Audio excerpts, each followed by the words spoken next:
Social media पर तांत्रिक चमत्कार द्वारा हर मुश्किल और समस्याओं का समाधानની જાહેરાત મૂકી તાંત્રિક વિધિના નામે લોકો સાથે છેતરપિંડી આચરતા બે ઠગબાજોની સુરત સાયબર ક્રાઇમ સેલ દ્વારા ધરપકડ કરવામાં આવી છે। જ્યાં સુરત સાયબર ક્રાઇમ સેલમાં નોંધાયેલા ગુનાનો ભેદ પોલીસ દ્વારા ઉકેલી કાઢવામાં આવ્યો છે। બંને આરોપીઓ મૂળ રાજસ્થાનના વતની છે અને જ્યોતિષના ધંધા સાથે સંકળાયેલા છે।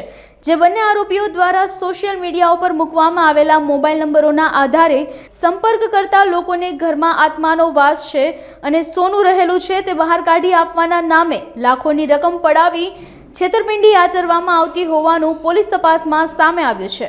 પોલીસ કમિશનર શ્રી સુરત શહેર, અધિક police commissioner Shri crime branch Surat શહેર, નાયબ police commissioner Shri crime branch Surat શહેરનાઓની સૂચના અનુસાર શહેરના નાગરિકો સાયબર ક્રાઇમનો ફાઇનાન્શિયલ ફ્રોડનો ભોગ ન બને અથવા જો એવા ગુના આચરવામાં આવ્યા હોય તો તેવા ટોળકીઓને પકડી પાડવામાં આવે તે માટે સૂચના આપવામાં આવેલ। તે સૂચના અંતર્ગત સાયબર ક્રાઇમ પોલીસ સ્ટેશનની અંદર અરજદારની એક FIR નોંધવામાં આવી હતી, જેમાં ઓક્ટોબર 2022થી લઈને મે 2023 સુધી જે અરજદાર છે એ ફાઇનાન્શિયલ ફ્રોડનો ભોગ બનેલ। એમાં અરજદારને થોડી ઘણી ઘરમાં તકલીફ હતી, એ હિસાબે ફેસબુક ઉપર શૈલેન્દ્રનાથ અઘોરી નામનું ફેસબુક એકાઉન્ટ છે, એના ઉપર એવું લખેલ અરજદારને મળ્યું કે તાંત્રિક વિધિ से सभी समस्याओं का समाधान करे। અરજદારને તેમાં વિશ્વાસ પડતા અરજદારે સદર એકાઉન્ટ ધારકનો સંપર્ક કરેલ। ત્યારબાદ વોટ્સઅપ પર તેમની સાથે વાતચીત થયેલ।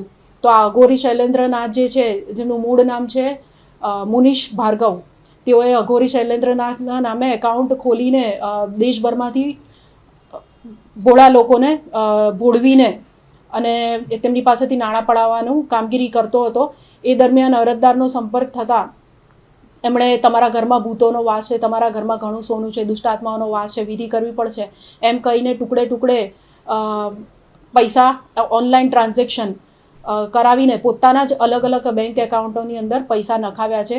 લગભગ જોઈએ તો આ જે 6 થી 7 મહિનાનો સમયગાળાની અંદર 15,51,510 રૂપિયા ફરિયાદીના મુનીશ ભાર્ગવ ઉર્ફે શૈલેન્દ્રનાથ અઘોરીએ બોળવીને ફ્રોડ કરીને લઈ લીધેલા છે। આ દરમિયાન એક વખત મુનીશ ભાર્ગવ પોતાના સાગરીત મનોજ ભાર્ગવની સાથે સુરત ખાતે આવેલ અને ફરિયાદીને બોળવીને એમના ઘરમાં વિધિ કરવા માટે જણાવેલ, જે માટે ફરિયાદીએ ઘરમાં ખાડો ખોદાવેલ। ત્યારબાદ ધાર્મિક વિધિ કરી ધુમાડોને એમ કરીને ફરિયાદીના ઘરની અંદર પોતે લાવેલ નકલી ઘરેણા સોનાના અને હાડકાને એમ બતાવીને ધુમાડાનો લાભ લઈને ફરિયાદીને બોળવીને જણાવેલ કે તારા ઘરમાં આ દુષ્ટ આત્મા છે અને આ જે સોનું છે। ત્યારબાદ હાથ ચાલાકીથી એ સોનું અને બધું ગાયબ કરી દીધેલ ધુમાડાનો લાભ લઈને ફરી।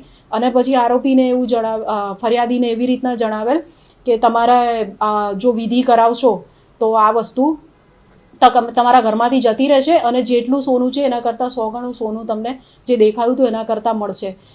એ દરમિયાન મનોજ ભાર્ગવ જે મૂળ આરોપીનો સાગરીત હતો, એમણે તેનામાં પોતે આત્મા આવી હોય એવો ઢોંગ કરીને 108 બકરાની બલી માંગી, જેના માટે ફરિયાદી પાસે ફરીથી પૈસા પડાવવામાં આવ્યા।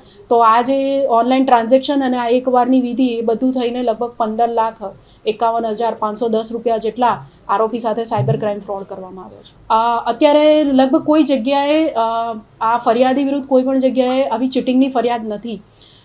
કાળા જાદુનું નામ આવે ત્યાં લોકો ગભરાઈ જતા હોય છે કે અમે બાબાજીની ફરિયાદ કરીશું તો આવું કંઈક થશે, પણ એમની પૂછપરછ હજુ ચાલુ છે। જે દરમિયાન અમને એવું જાણવા મળ્યું છે કે નાની મોટી અમાઉન્ટ ગણીએ 2-5 હજાર તો વિધિના નામે આ રીતના એમણે ઓનલાઈન ટ્રાન્સફરને એમ લઈને લગભગ 100થી વધુ લોકો સાથે છેતરપિંડી કરેલી છે, પણ એ વિશે ફરિયાદ હજુ ક્યાંય નોંધાઈ નથી। ના, આરોપીનો મૂળ ધંધો આ જ છે।